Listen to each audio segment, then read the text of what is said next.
No Place Like Home, a short story by Robert P. Fitton. Because of Aunt Greta's violent and sudden death, Murdock knew Veronica feared everything about the house, but he longed for her to see where he had spent his summers as a youth. Aunt Greta died years ago, and the house, spoils from his cousin's will, needed repair. Veronica would see the house and return to the West Coast while he made arrangements to sell the property. He ignored his reoccurring nightmares of thick clouds encircling the house and eerie noises hidden in the moonlit garden. Instead, his mind traveled back to the warm summer days, listening to Aunt Greta's music box melodies on the porch, or chasing the elusive fireflies with Richie and Ralphie Evans. The chirping crickets reverberated in the July twilight as he played hide-and-go-seek with the Crandall kids. Once they left the highway and rumbled over the rolling rural roads, Veronica made an effort to be pleasant. He could have sent her home to San Francisco instead of dragging her into his past. They drove along the once green farm fields, now staked with tract housing and asphalt roads and stockade fences. The Evans' tiny wood corner store had been transformed into a yellow cinder-block supermarket. He veered right and over the hill toward Aunt Greta's house. Time had molded his summer homestead into a dull remnant of its once vital appearance. The deep gray paint hung on sagging clapboards, and the original century-old window glass was replaced by weathered plywood sheets. Murdock stopped the car and wandered outside. He crossed the cracked sidewalk to the rusted wrought-iron gate. The front yard, overgrown with wavy grass, had become a repository for cans, bottles, and soggy paper. The gate squeaked as Veronica's car door slammed and he crossed the sunken cement slabs. "Looks like it needs a lot of work," she called. "It's disgusting is what it is." Murdock pushed aside the porch's numerous spider webs below the rotted ceiling boards. "It would look better if the grass were cut and paint would bring it back to life. Just put it on the market and get what you can for it, and then come back home."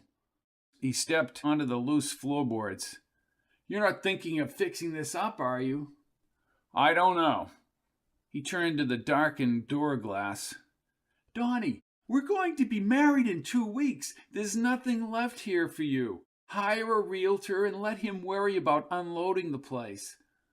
Murdock timed each of his steps over the wooden floorboards and stroked his chin.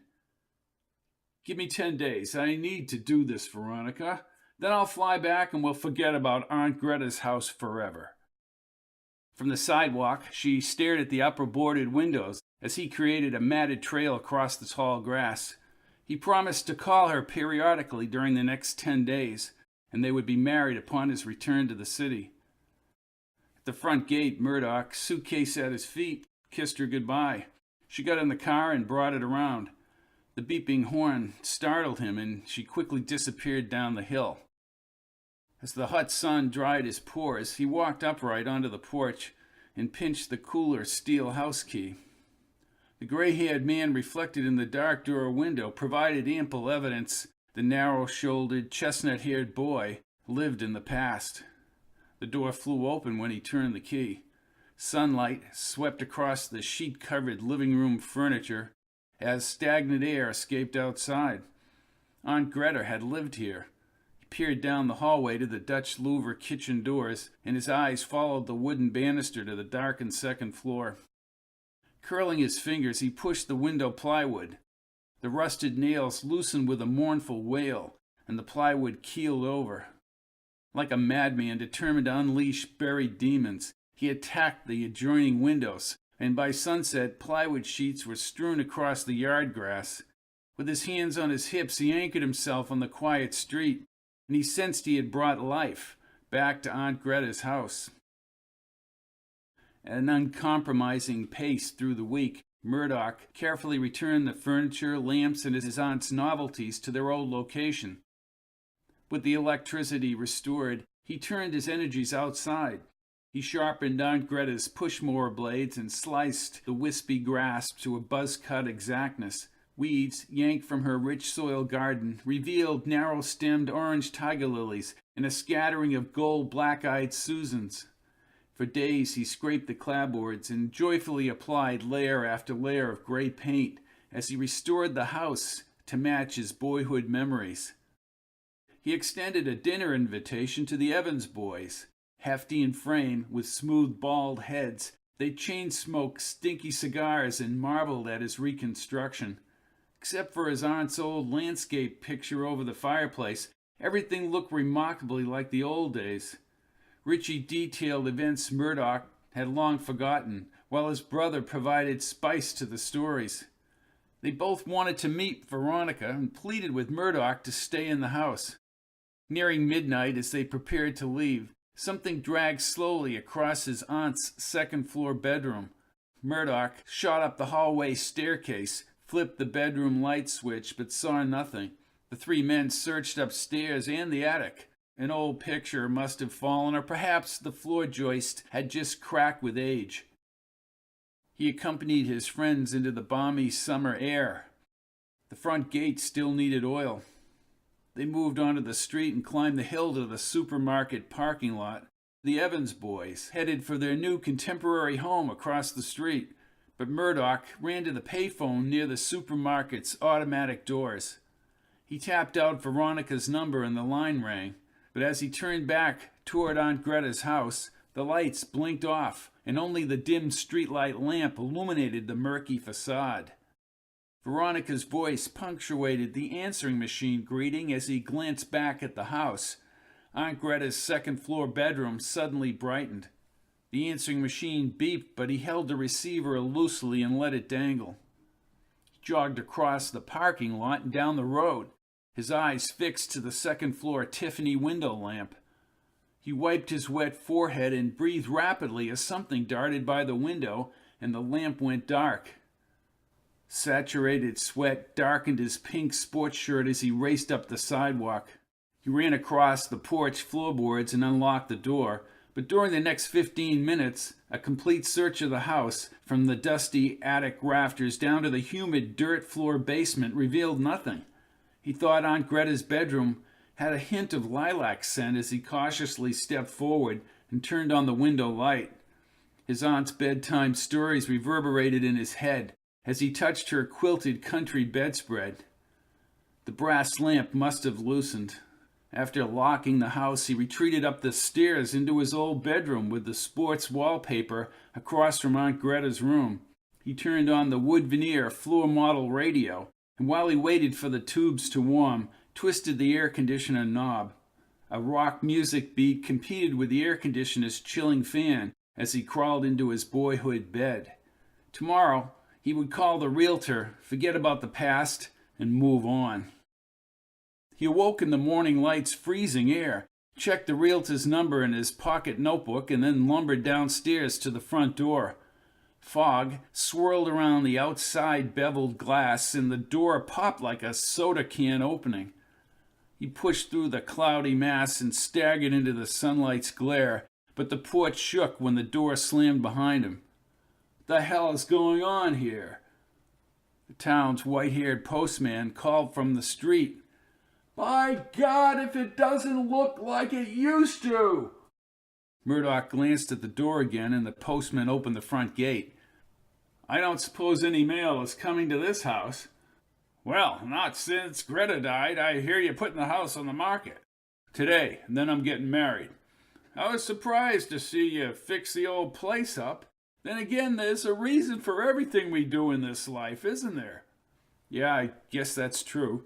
Zip wished him good luck with his upcoming marriage.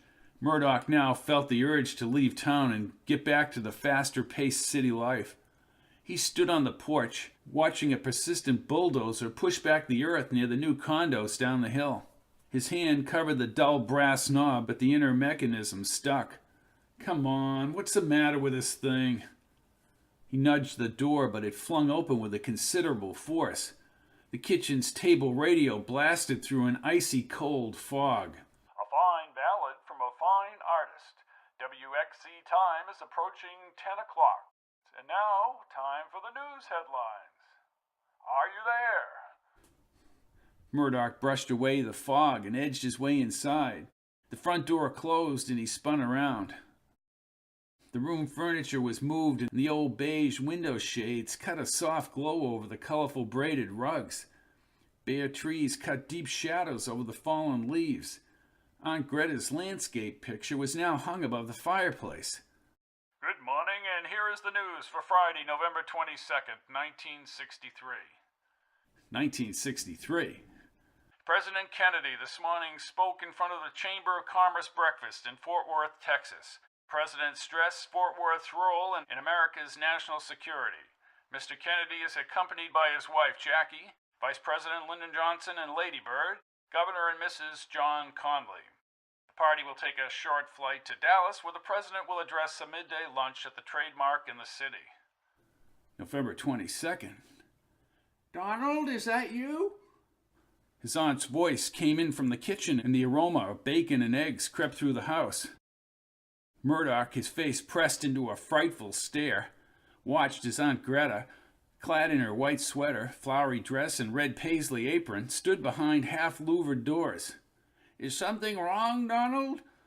She looked over her shoulder for a moment. You look upset. Breakfast will be ready soon, dear. Then she disappeared into the kitchen. Murdock backed against the wallpaper and, breathing erratically, clutched the doorframe. Through the window he saw Mrs. Bryant's yellow house with bare trees spread across the wide yard. As he bounced from window to window, the open fields abounded. Atop the hill, huge frame cars with long fins and white-wall tires were parked along the Evans corner store. The younger Crandall kids arched into the air on a tire swing, looped over the wide branch of a magnificent oak tree. Donald, it's time for the Today Show. I know how much you like to watch Hugh Downs and Barbara Walters before you go to the factory. I'll bring your breakfast in there. Murdock bolted for the outside door, but slipped on the hallway throw rug. He yanked and pulled, prodded and pounded, but the door would not budge. Aunt Greta's work shoes tapped against the linoleum, and a few seconds later she turned on the parlor television. Murdock, gripped with tension, moved slowly into the living room as the weatherman presented the Today Show forecast on the bulky black and white box. A brown plastic antenna wire was snaked across the floor, and on the red calico placemat was a steaming plate of bacon and eggs and a large moist glass of orange juice. This is some kind of damn joke. Donald, Donald, she said from the kitchen, please don't be disruptive or I'll have to get your medicine. She carried a plate of toast into the parlor and set it next to the orange juice. Who are you? Why, I'm Aunt Greta, of course. Let me get your phenobarbital. That will settle you down before you go to work. Why am I back here on this day? Film footage of President Kennedy in a Texas parade the night before appeared on the screen. Murdock checked for some sort of video hookup. I don't want to be here. He looked into his aunt's serene blue eyes as she turned with a silver tablespoon and a brown glass bottle half filled to the top. Murdock skirted by her into the kitchen phone. Quickly he spun the rotary dial, waiting at each turn for Veronica's number to click, but the connection never went through. Aunt Greta stood in the parlor doorway. Who are you calling, dear? This is absurd. He hung up the receiver and rushed to the kitchen door. Fields with yellowed corn stalks appeared behind a row of trees.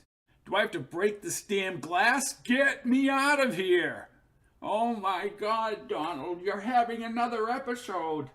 Aunt Greta's persistent sobs fostered his guilt. Murdock turned and calmly walked across the linoleum. I'm sorry. He studied her round face and slowly wiped the tears off her rosy cheeks. I didn't mean to make you cry. Is it over, Donald? Are you all right now? You really are Aunt Greta. His own eyes moistened. You're my Aunt Greta. Alive. Of course, dear, of course. She wiped the remaining tears and set the amber bottle and spoon down on the pink formica. Wait, there has to be a reason why I'm here, Aunt Greta. President Kennedy. That's it. Murdock then pivoted on the braided rug and scurried directly for the front door. He skidded out of the fog and across the porch and stepped out of the past. The house appeared as he had left it minutes ago, the postman advancing down the sidewalk only 3 houses away. But within the confines of his aunt's house, President Kennedy headed for disaster in Dallas. Murdock again entered the swirling fog, sauntering across the porch floorboards. Aunt Greta watched TV in the parlor. "Donald, I'm glad you decided to come back inside, Donald. I was about to call Sergeant Blake. You know how he hates it when you misbehave." "Sure."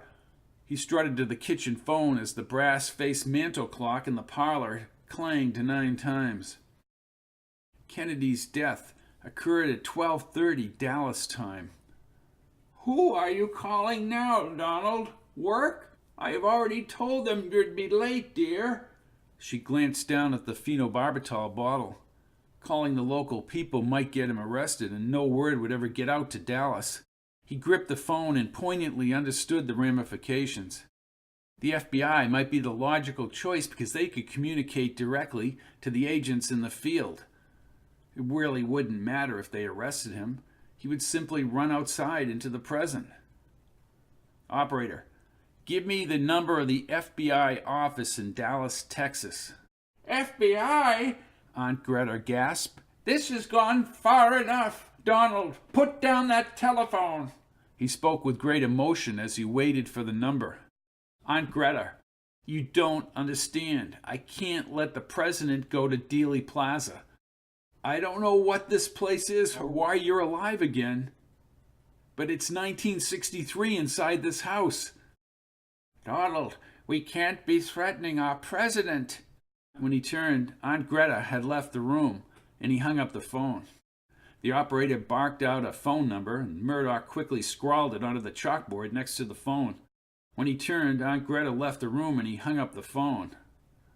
"Aunt Greta, please come back. I have to explain this to you." Murdock requested the operator first place a call to Veronica's San Francisco home.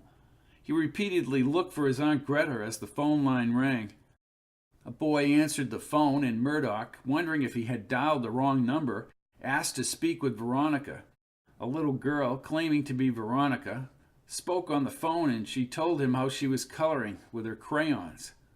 As he looked at the TV, his aunt rounded the corner and pointed his uncle's vintage rifle directly at his head. Quickly, Murdock blurted out Aunt Greta's number and hung up the phone.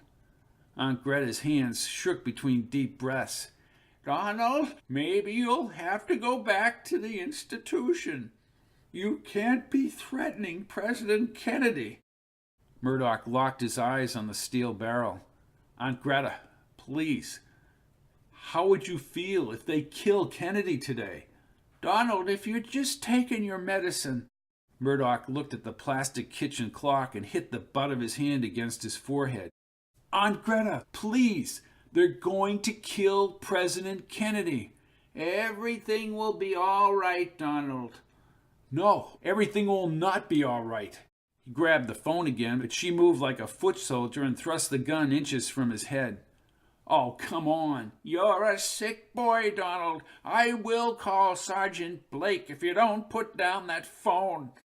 She circled left, lifted the eraser to the black chalkboard, and obliterated the FBI number. Murdock gripped the receiver tightly and chucked it against the wall. He gazed at the cracked receiver, colored wires hanging, and the earpiece on the floor. Oh no, my one link. For the next few hours, Murdock attempted to repair the phone. Aunt Greta left him alone and started washing laundry. Just after 12:30, he lifted the phone and a clear dial tone burst through. With the FBI number neatly memorized, Murdock asked the operator to connect him with the field office. When Aunt Greta appeared with the gun again, Murdock kept talking. "Is this the FBI office?" "Okay, listen carefully." She cocked the trigger. "Don't let President Kennedy go through Dealey Plaza. He will be shot and killed. You have at least an hour to divert the motorcade and stop this." Murdock hung up the phone and closed his eyes. Aunt Greta slowly lowered the gun and dropped it on the floor. "Oh, what have you done, Donald?" Murdock inched forward and held her shoulders. "Don't worry, Aunt Greta, don't worry." Murdock sipped a cup of coffee from a huge maroon soup mug and ate his third grilled cheese sandwich as he watched the soap opera. The mantel clock chimed at 1:30. With no reported shots at the president, he brought the dishes into the kitchen and put his hand on Aunt Greta's shoulders.